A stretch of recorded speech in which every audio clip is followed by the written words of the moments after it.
Hi guys, welcome to another class. This art challenge is called Child Prodigy.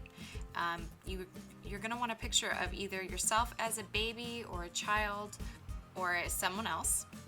And we're going to be doing a comic book style portrait. So we want really, really bright colors. You're allowed to use paints from other projects, whatever you have, even paints from previous projects. And you're going to want your newspaper to cover the surface, water, your brushes, your canvas, your paper and pencil. Right now I have my sketchbook, a palette, your paints, and a paper towel, and then I included a pencil that is brand new with a very round eraser. We're going to use that at the very end. So I am drawing a portrait with proportions. So these are the proportions of the human face when you're making a head, and this is a really good way to make faces. You start with a circle, and then you want to draw a line where the hairline ends. So if it's a bald baby, then it's hard to tell where the hairline ends. But with my hairline in my baby picture, it ended right at the top of the circle. And then I divided from that line down to the bottom into half. And those two halves plus one more half is the thirds of the human face. So the first third is that whole space is your forehead and it ends at the eyebrows. The next third is your eyebrows down to the bottom of your nose, and that includes the eyes in there and even the ears. The ears are also in there. And then the last third is from the bottom of the nose down to the bottom of the chin. And it has the mouth in there and the chin, so you have to think about both. Then I drew a line axis through the middle to try to figure out which way this head is facing.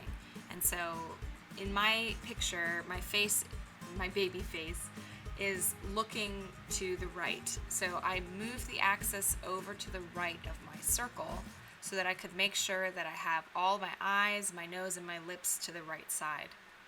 So I can see my left ear on my baby picture, but I can't really see my right ear. That kind of tells me that I have to turn the face to the side. That's a lot of information. If you guys just break the face into thirds, that will help you with your proportions as you copy your portrait. The next thing I want you to do is make a exclamation of some kind, a little dialogue box next to your portrait. The word I decided to go with is dada, for no real particular reason, and I thought that sounded kind of funny. So I created my dialogue box for that word, and then I went in and I outlined my facial features and practiced what kind of shadows I was going to make. We're not doing any shadows besides comic book style shadows, which are usually lines or dots. Really, you just want to use your pen and your marker to try to define some lines and make this feel a lot like a cartoon, a lot like a comic book. I'm just practicing here on my sketchbook. I'm really trying to understand the face in the picture before I go onto my canvas and draw it out in my pencil. I tried to follow the same guidelines before, starting with a round circle, finding the hairline, and my axis about where the nose is. Where is the center of the nose? Is it to the right of the circle or to the left? It was to the right. And then I split that circle from the hairline down to the bottom in half to make my 2/3, and then I added a third. I measured with my pencil to add a third, which is going to be the bottom of the chin. So that's my very good proportions. That they're pretty tried and true for the most part in really making a human face look realistic. So you guys should try it out. So I'm drawing out all of the details that I created in my sketchbook, and I'm just working in pencil so that I can erase anything that doesn't look right. Once I have a pretty good drawing finished and I like the way it looks, I'm going to seal the deal using my permanent marker fine tip pen. And I'm going to outline everything, even my little shadow details.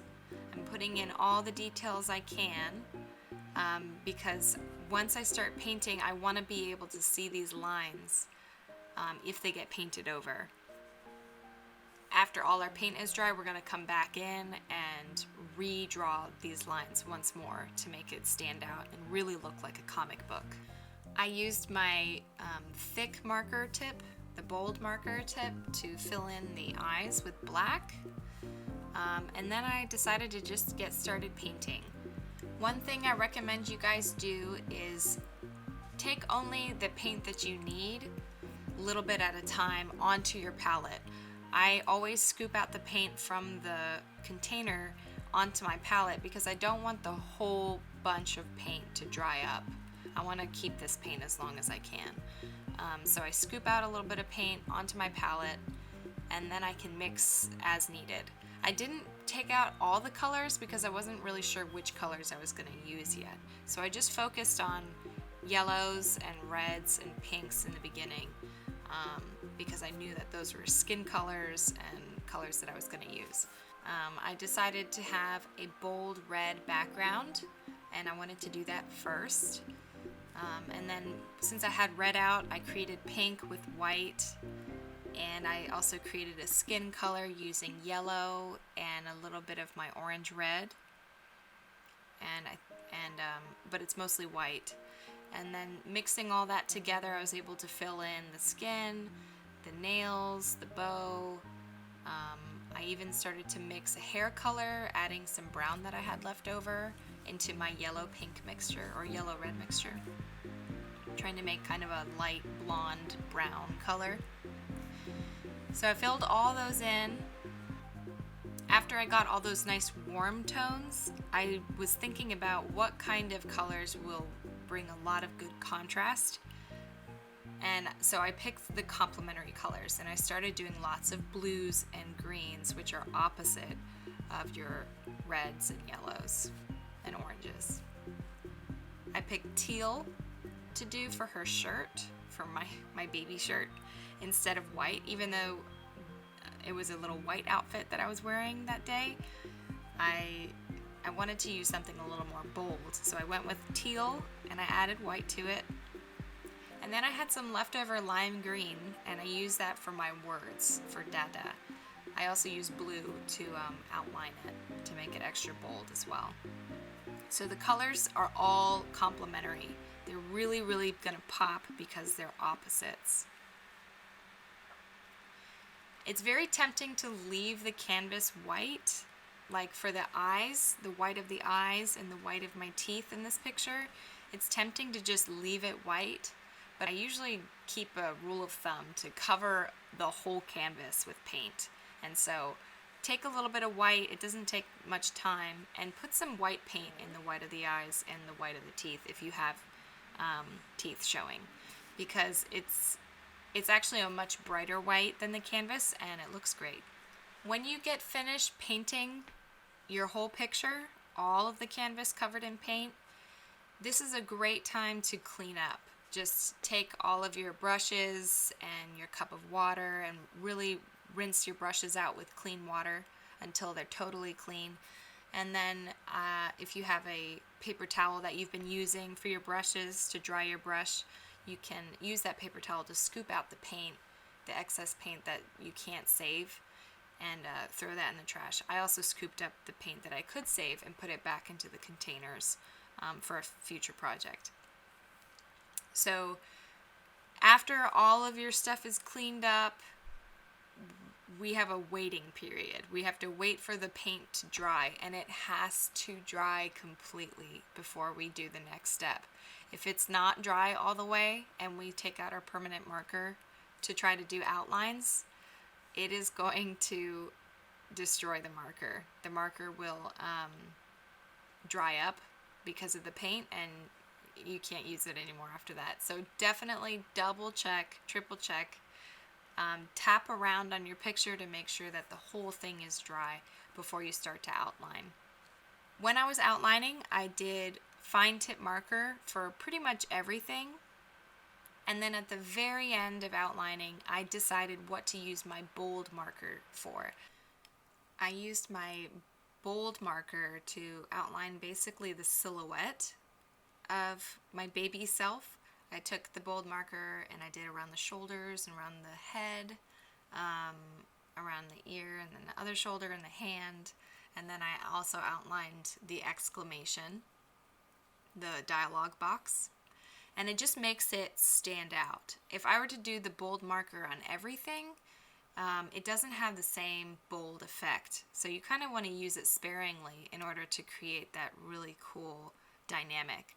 I used it for what I wanted to stand out the most.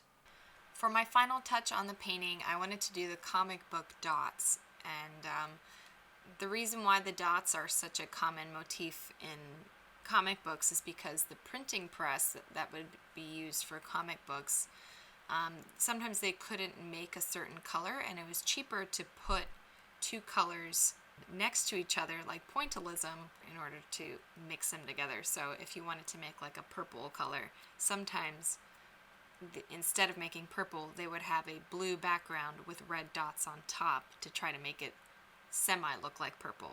So it's kind of cool that was how they did it, and it's a very cool look in general just to put polka dots on your picture to make it look like a real comic book. To do this, all you need is that pencil that I included. There's a brand new pencil with an unused eraser, and it's a really good stamp for this purpose. So I just opened one of my containers of paint. I wanted to put green on top of my red-orange background because green and red are opposites, and I knew they would pop. They are complementary to each other. So I took my eraser and I dabbed some paint onto it, and then I didn't want too much paint, so I dabbed it a second time onto the lid to kind of flatten it out. And then I just had fun creating a dot pattern until I liked what I saw. So you guys just feel free to do it the way that you want to do it. If you want polka dots or not, that's up to you. I just can't wait to see what you guys make with this project. This one's really fun.